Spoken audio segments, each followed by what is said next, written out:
Hi everyone, this is Dr. Nitin Chhoda and welcome to this episode of Ignition Time. This is a tough episode for me to make because I've always said from the beginning, from the time I started this channel, that I'm in favor of those who need help the most. I believe that some of us are luckier than others. Some of us are doing much better. Some of us have gotten our jobs back. Some of us are able to work remotely, but many others, specifically those in travel, leisure, entertainment and hospitality, which by the way includes restaurants, are really, really suffering. In this video, I'm going to tell you the plight of a restaurant owner in Los Angeles and a video that she released that essentially went viral. She was actually interviewed today on Fox Business and we'll actually analyze that interview between her and Fox. Also, I'll share some interesting news about the election fraud lawsuits that have been mounted by President Trump's campaign. Now, keep in mind that the Trump team has suffered over 40 legal setbacks to these campaigns. And there is one well-known lawyer. He's a Republican senator who has agreed to represent the president should the case go to the Supreme Court. I'll tell you about that towards the end of this video, so make sure you stick around. You're going to be surprised when you hear this name and when you hear the comments from this named senator about essentially representing President Trump and his team and his campaign when it comes to challenging the validity of the elections at the level of the Supreme Court. Should we see a Supreme Court battle over this? Because keep in mind, the Supreme Court has to vote to take on the case. There's no guarantee that they'll take on the case. We don't know that yet. But first, let's take a look at a restaurant owner from Los Angeles.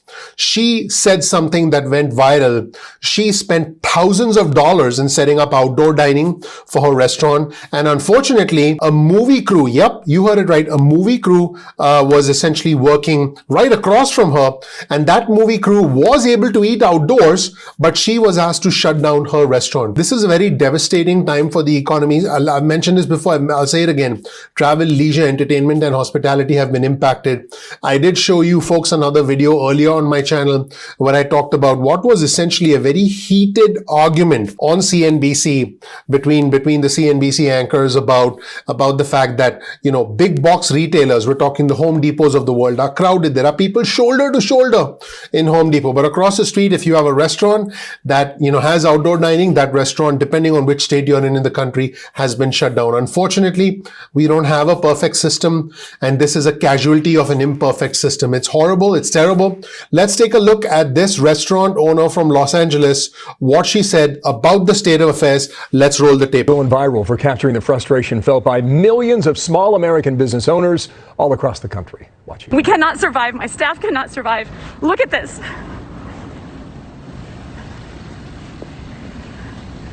Tell me that this is dangerous, but right next to me as a slap in my face. Yeah. Angela Marsden's the owner of the Pineapple Hill Saloon and Grill in Los Angeles. Angela, good afternoon to you, and thank you for your time.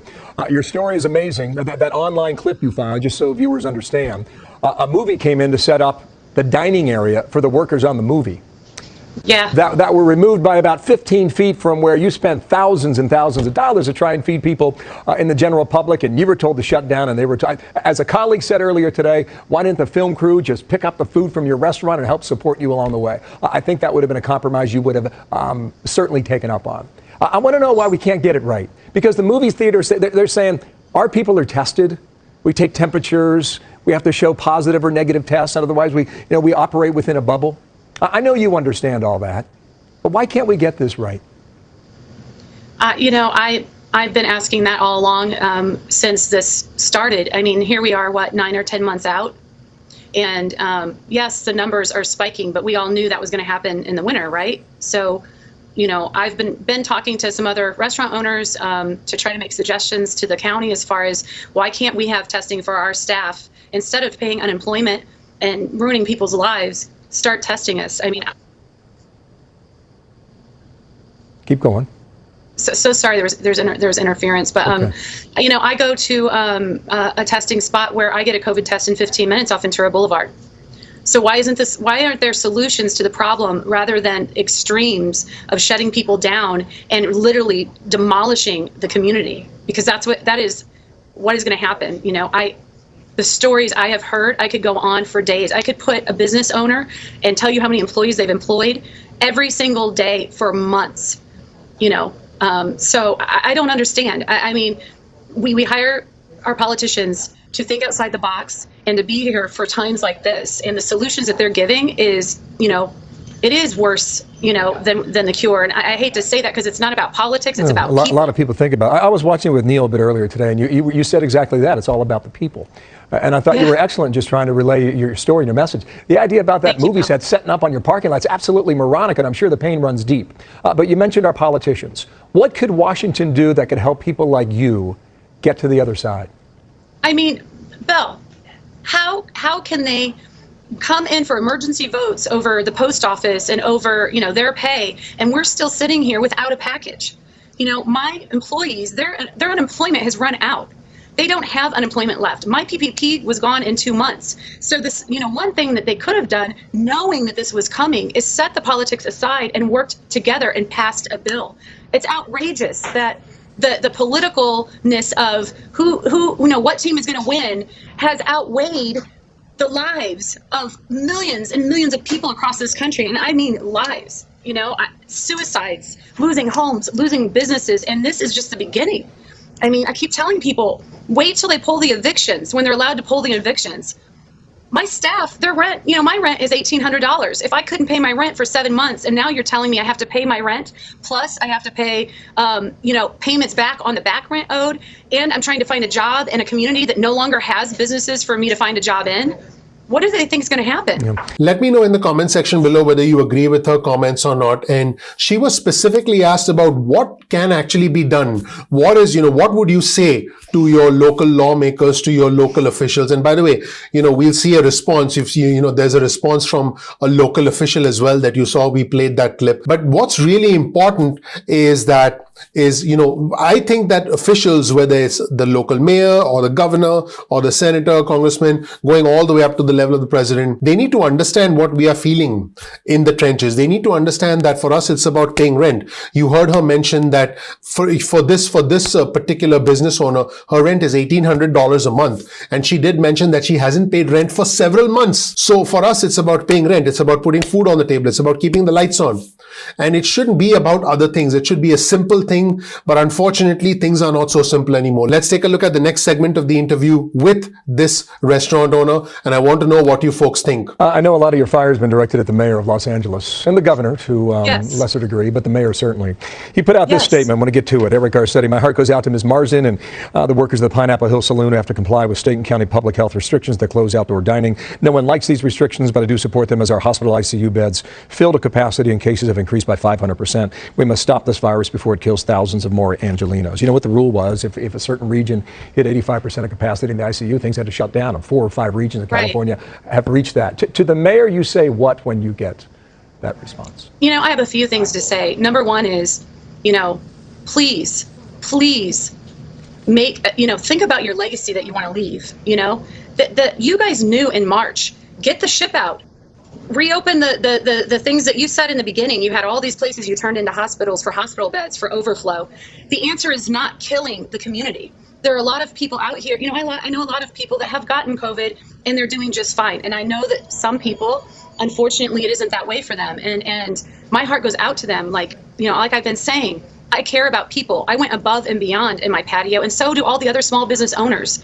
But you guys knew this was coming. So you should bring the small business owners together, like myself. I mean, even spas, hair salons, and have a roundtable. They're operating under the same restrictions. Let me just try and drive back to this point that I was at a few moments ago. Spell out a compromise. What works for you in Los Angeles? We had a compromise.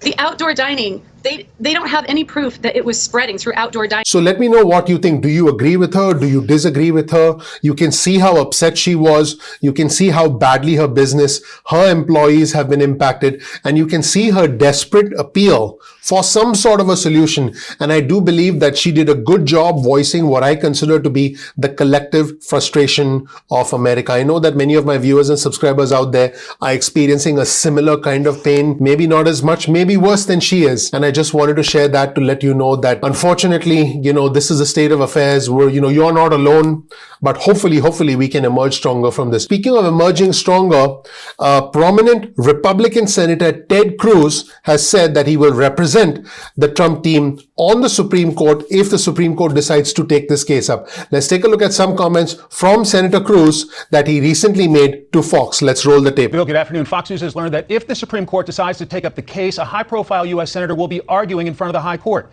Texas Senator Ted Cruz telling Fox News exclusively, quote, petitioner's legal team has asked me whether I would be willing to argue the case before the Supreme Court if the court grants certiorari. I have agreed and told them that if the court takes the appeal, I will stand ready to present the oral argument.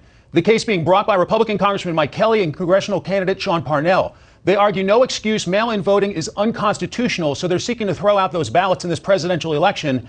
Cruz has publicly pushed for the high court to take up the case, and the senator tells Fox News, as I said last week, the bitter division and acrimony we see across the nation needs resolution. I believe the Supreme Court has a responsibility to the American people to ensure within its powers that we are following the law and following the Constitution. This would not be a new experience for Senator Cruz. He served as Solicitor General for the state of Texas from 2003 to 2008. He has made 9 appearances before the Supreme Court. This could be the 10th. That's it, everybody. Thank you so much. Let me know what you thought of the comments from this restaurant owner. What do you think about what she said? Also, let me know what you think about what Ted Cruz is up to. And let me know in the comment section below. Thank you so much for watching, everybody. My name is Dr. Nitin Chhoda with Ignition Time. If you don't know anything about me, please check out my video. You'll learn more about who I am, what my journey has been like, and why you should listen to me. I started this channel to talk about the country, to talk about the economy, and the impact of these things on your money, because whatever happens in the country impacts our economy, and we've understood that this year more than any other year in the history of our country. Probably for many of us, we've never ever been dependent on the government in our lives, and we're asking ourselves, why are we dependent now? Well, I think if we understand what's going on in the country, we can better understand how the economy works, and once you understand how the economy works, you can control your own personal financial future. You can control your own money. We release videos at 2 p.m. East Coast time. That's 2 p.m. I want you to get your cell phone out, send a text message with the word ignition or with the word time to 70,000, that's 70000. You'll get added to SMS alerts list. Now, I'll send you important news, breaking alerts. If we ever release a program in the future, you'll be notified. You can always opt out of the SMSs at any point in time that you want. You can also get added to our email list if you want. Simply go to ignitiontime.com/alerts. That's ignitiontime.com/alerts and get added to our email list. Now, keep in mind, sometimes YouTube does not send out notifications on time. It happens. That's technology for you. So all you have to do is simply bookmark youtube.com/ignitiontime. That's youtube.com/ignitiontime. And then you'll be able to visit the homepage of our channel and check out our videos at any point in time that you want. You can also follow us on Instagram. Our Instagram handle is ignition_time. That's ignition_time. Also, if you like, you can follow us on Twitter. Our Twitter handle is also ignition_time. You'll get breaking news and alerts from us on Twitter.